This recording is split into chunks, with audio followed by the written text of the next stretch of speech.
Good morning, cadets. Today I'll be taking up the chapter The Thief's Story. We have the author of the story, Ruskin Bond. Ruskin Bond wrote his first short story, Untouchable, at the age of 16 and has written impactful fiction ever since. He is famous not only for his love of the hills but for imbuing the countryside with life and vibrancy by moving description. He was awarded the Sahitya Akademi Award for his short stories collection Our Trees Still Grow in Dehra. His famous works are Crazy Times with Uncle Ken, The Day Grandfather Tickled a Tiger, The Room on the Roof, Time Stops at Shamli, The Blue Umbrella, When the Darkness Falls, Our Trees Still Grow in Dehra. About his writing style, Ruskin Bond has written a lot about nature and ordinary people and their daily lives. His stories are written in simple, lucid and interesting style. His writing style is highly descriptive and the reader feels as if the incident is happening in front of his eyes. His books give the first-hand account of his experiences. The Thief Story by Ruskin Bond is a short story from his collected short stories. This story is an account of aspiration, trust, betrayal, friendship, guilt, change, kindness and honesty. The story is narrated by a young boy who makes friends with Anil. Anil trusts him completely and employs him. The events that happen after this portray the impact of environment and treatment on an individual. Now let us talk about the themes. Basic human values.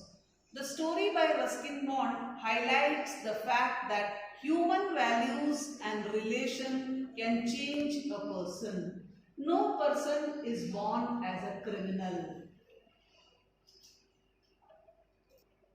His desire to survive combined with his circumstances change his personality. Hari Singh is a thief. He robs Anil as per his plan but is unable to run away with his money. He remembers the simplicity of Anil and his trust in him and comes back to him. He is willing to lead an honest life. This shows that most of the people are not criminals by choice. If they are provided with an opportunity to earn by fair means, they prefer that over the criminal acts. Second theme is about the struggles of a new writer. Anil is a writer in the story. The story portrays the financial struggles of new writers. Anil lives in a simple room with bare minimum resources. His income is not regular. Sometimes when he earns money, he spends it in partying with his friends. It is justified as no one cannot face financial planning with irregular income.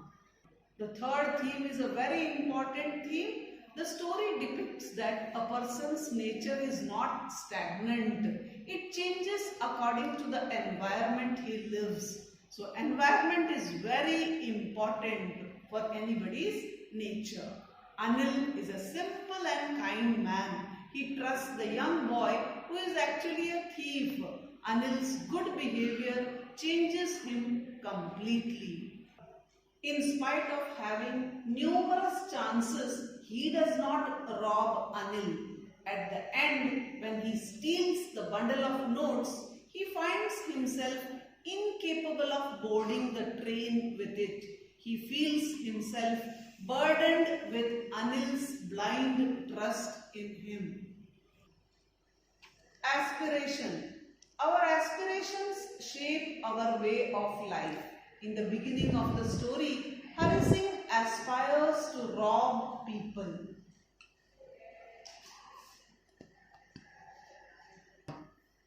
He does this not only for his survival but for fooling people. His clever tricks give him pleasure. But after coming to Anil's, his aspirations change. He understands the value of honest life. He aspires to learn to read and write and plans to lead a respectful life. Everybody, today I am going to summarize the story, A Thief's Story. The story is about a boy, Hari Singh, aka the thief, who plans to rob a person, Anil. The thief's story is written by one of the greatest children's authors of all time, Ruskin Bond. Hari Singh was a petty thief who considered himself an experienced and fairly successful hand. He approaches Anil for work, who accepts him as a helper. Anil also teaches him how to read, write and to cook. Anil lived alone above the Junna sweet shop. He was an easy-going and simple fellow who made money by fits and starts, borrowing money and lending. He also wrote for magazines for a living. To Hari, Anil was a trusting man, difficult to rob, although Hari's main aim was the same. The climax. One evening, Anil brought a bundle of notes and tucked them under his mattress. Hari Singh planned to steal the money, and after Anil went, planned to escape and catch the 10:30 express to Lucknow. He followed this master plan until the part where he went to the station. The train came at the right time and stopped and even began the departure. But Hari's legs didn't support him. He couldn't board the train. The train was out of sight, but he didn't even run to board it. He stuck to the ground. He felt guilty and went to the park. It began to rain and the bundle of notes got wet. Finally, he couldn't stop himself from undoing the wrong. He went to the house and quietly put the money back. The next day, Anil gave him 50 rupees, a wet note, along with the assurance that he would now be paid regularly. The story teaches us the extremely essential values of life: loyalty, trust, and an undeterring emotional attachment, friendship. Thank you. Character analysis. First we analyze the character of Hari Singh. Hari Singh is not his real name. He is a thief, so he keeps changing his names to escape from the police and the people.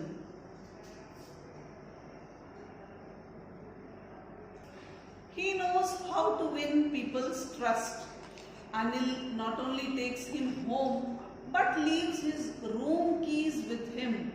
Hari is a smart liar. He is an enthusiastic learner.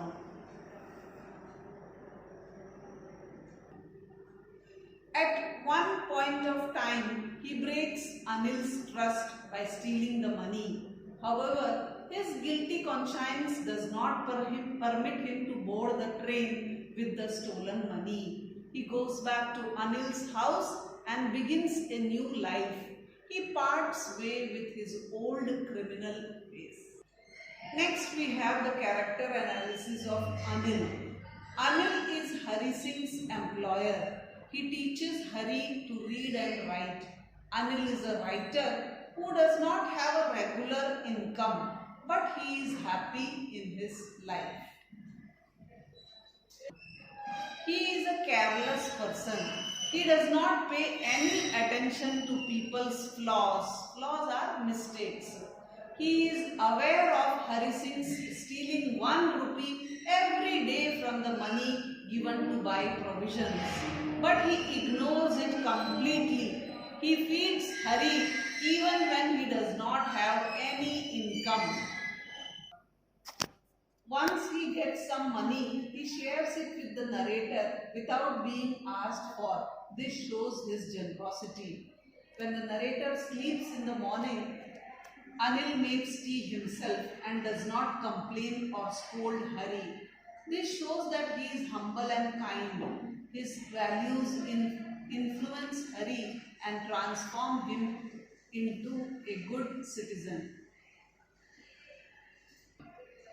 Critical analysis.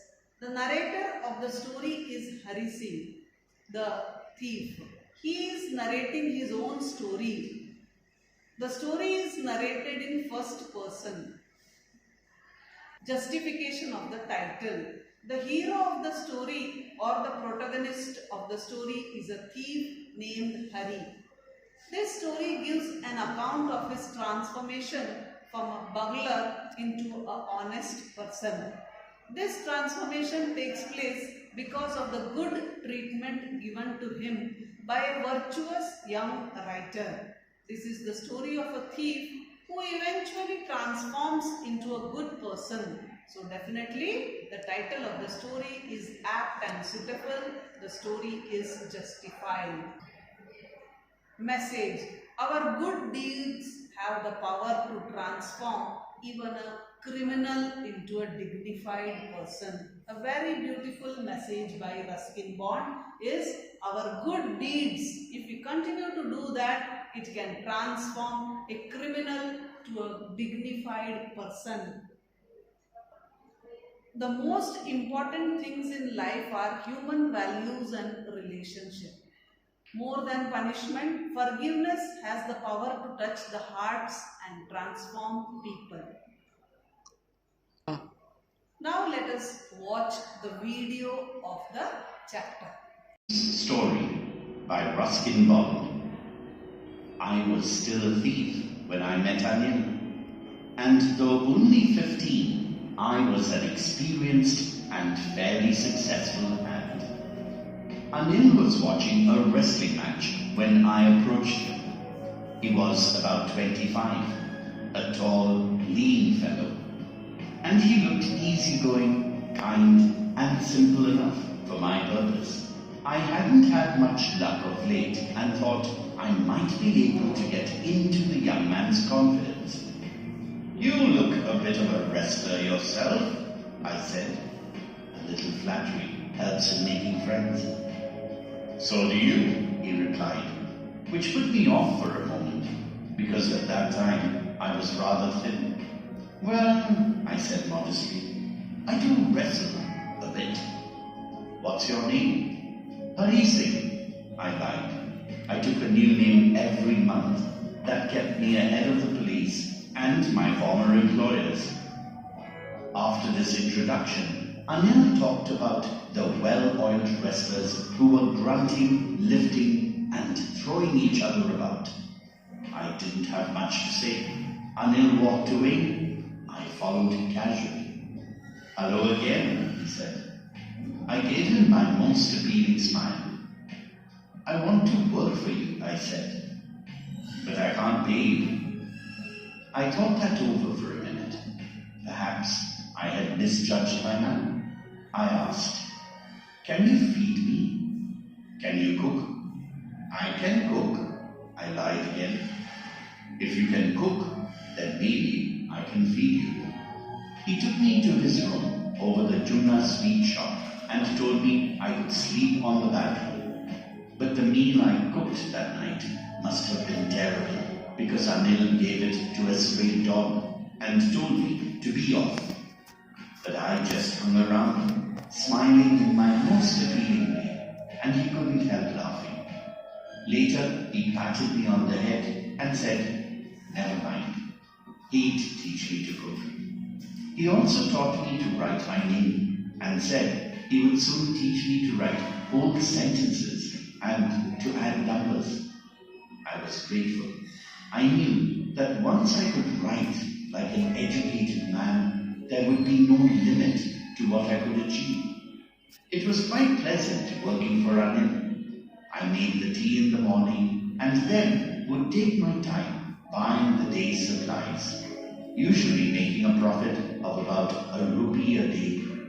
I think he knew I made a little money this way, but he did not seem to mind. Anil made money by fits and starts. He would borrow one week, lend to the next. He kept worrying about his next check, but as soon as it arrived, he he would go out and celebrate. It seems he wrote for magazines, a queer way to make a living. One evening he came home with a small bundle of notes saying he had just sold a book to a publisher. At night, I saw him tuck the money under the mattress. I had been working for Anil for almost a month and, apart from cheating on the shopping, had not done anything in my line of work. I had every opportunity for doing so. Anil had given me a key to the door, and I could come and go as I pleased. He was the most trusting person I had ever met, and that is why it was so difficult to rob him. It's easy to rob a greedy man, because he can afford to be robbed. But it's difficult to rob a careless man. Sometimes he doesn't even notice he's been robbed, and that takes all the pleasure out of the work. Well, it's time I did some real work, I told myself. I'm out of practice, and if I don't take the money, he'll only waste it on his friends. After all, he doesn't even pay me. Anil was asleep. A beam of moonlight stepped over the balcony and fell on the bed. I sat up on the floor, considering the situation. If I took the money, I could catch the 10:30 express to Lucknow. Slipping out of the blanket, I crept up to the bed. Anil was sleeping peacefully. His face was clear and unlined. Even I had more marks on my face, though mine were mostly scars. My hands slid under the mattress, searching for the notes. When I found them, I drew them out without a sign. Anil sighed in his sleep and turned on his side towards me. I was startled and quickly crawled out of the room. When I was on the road, I began to run. I had the notes at my waist, held there by the string of my pajamas. I slowed down to a walk and counted the notes. 600 rupees in 50s. I could live like an oil-rich Arab for a week or two. When I reached the station, I did not stop at the ticket office. I had never bought a ticket in my life, but dashed straight to the platform. The Lucknow Express was just moving out. The train had still to pick up speed, and I should have been able to jump into one of the carriages. But I hesitated. For some reason I can't explain, and I lost the chance to get away. When the train had gone, I found myself standing alone on the deserted platform. I had no idea where to spend the night. I had no friends, believing that friends were more trouble than help, and I did not want to make anyone curious by staying at one of the small hotels near the station. The only person I knew really well was the man I had robbed. Leaving the station, I walked slowly through the bazaar. In my short career as a thief, I had made a study of men's faces when they had lost their goods. The greedy man showed fear. The rich man showed anger. The poor man showed acceptance. But I knew that Anil's face, when he discovered the theft, would show only a touch of sadness. Not for the loss of money, but for the loss of trust. I found myself in the Maidan and sat down on a bench. The night was chilly. It was early November, and a light drizzle added to my discomfort. Soon it was raining quite heavily. My shirt and pajamas stuck to my skin, and a cold wind blew the rain across my face. I went back to the bazaar and sat down in the shelter of the clock tower. The clock showed midnight. I felt for the notes. They were damp from the rain. Anil's money. In the morning, he would probably have given me 2 or 3 rupees to go to the cinema. But now, I had it all. I couldn't cook his meals, run to the bazaar, or learn to write whole sentences anymore. I had forgotten about them in the excitement of the theft. Whole sentences I knew could one day bring me more than a few hundred rupees. It was a simple matter to steal, and sometimes just as simple to be caught. But to be a really big man, a clever and respected man, was something else. I should go back to Anil, I told myself, if only to learn to read and write.